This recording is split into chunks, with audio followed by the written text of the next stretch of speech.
ప్రజల కోసం జీవితాన్ని అంకితం చేసిన నిఖార్సైన మనిషి కాళోజీ నారాయణరావు అని కవి, రచయిత, స్నేహ సాహితీ గ్రంథాలయ వ్యవస్థాపకుడు ఏలేశ్వరం వెంకటేష్ అన్నారు.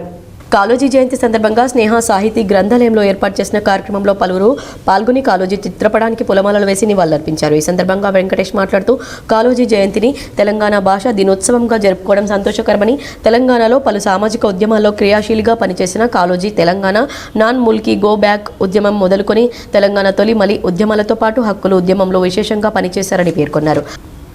ఆంధ్ర ప్రాంతం వారు తెలంగాణ యాస భాషలు వెక్కిరింతలను సరైన జవాబులను చెప్పి భాషాపరమైన దోషాలపై సవాళ్లు విసిరిన భాష సాహిత్య యోధుడు కాళోజీ అన్నారు. మనుషులు రెండు రకాలు.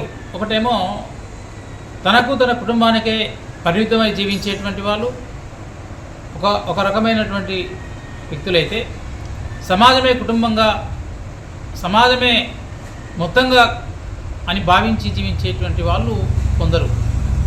వీళ్ళు అరుదైనటువంటి వ్యక్తులు, సమాజం కోసమే జీవితాన్ని అంకితం చేస్తుంటారు. అట్లాంటి అరుదైన వ్యక్తులలో ఒక గొప్ప వ్యక్తి కాళోజీ నారాయణరావు గారు. కాళోజీ నారాయణరావు గారు జన్మదినం ఇవాళ. కాళోజీ నారాయణరావు గారు జన్మదినాన్ని మనం చాలా సంవత్సరాలుగా తెలంగాణ ఉద్యమం నడుస్తున్నటువంటి కాలం నుండే తెలంగాణ భాషా దినోత్సవంగా ఈ రోజున ఆయన జయంతిని మనం జరుపుకుంటున్నాం. కాళోజీ నారాయణరావు గారు తన జీవితాంతం కూడా దేశమంతా, రాష్ట్రమంతా, ఆనాడు తెలుగు రాష్ట్రమంతా తిరిగి అనేక ప్రజా ఉద్యమాలలోనూ, హక్కుల ఉద్యమాల్లోనూ, ప్రజాహిత కార్యక్రమాలలోనూ నిరంతరం తిరిగి జీవించినటువంటి మనిషి ఆయన. ఆయన ఆనాటి తొలి తెలంగాణ ఉద్యమంలోనూ, గోబ్యాక్ ముల్కీ ఉద్యమంలోనూ, నాన్ ముల్కీ గోబ్యాక్ ఉద్యమం నుంచి ఆనాటి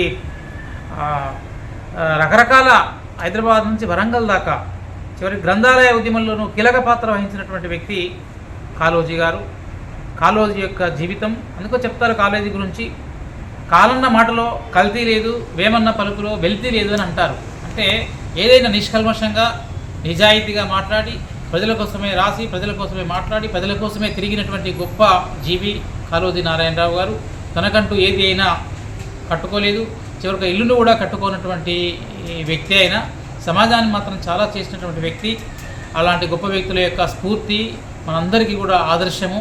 అలాంటి వారి యొక్క ఆదర్శ బాటలో మనమందరం కూడా నడిచి మన యొక్క జీవితాన్ని కూడా ప్రజల కోసం అంకితం చేసి, ప్రజల కోసం కొంత పనిచేసేటువంటి కార్యక్రమాన్ని ప్రతి ఒక్కరూ ఆయన స్ఫూర్తిగా ఎత్తుకోవాలని సందర్భంగా కోరడం జరుగుతూ ఉన్నది. ఈ కార్యక్రమంలో కవి రాకుమార, పోచయ్య, రమేష్, రవి తదితరులు పాల్గొన్నారు.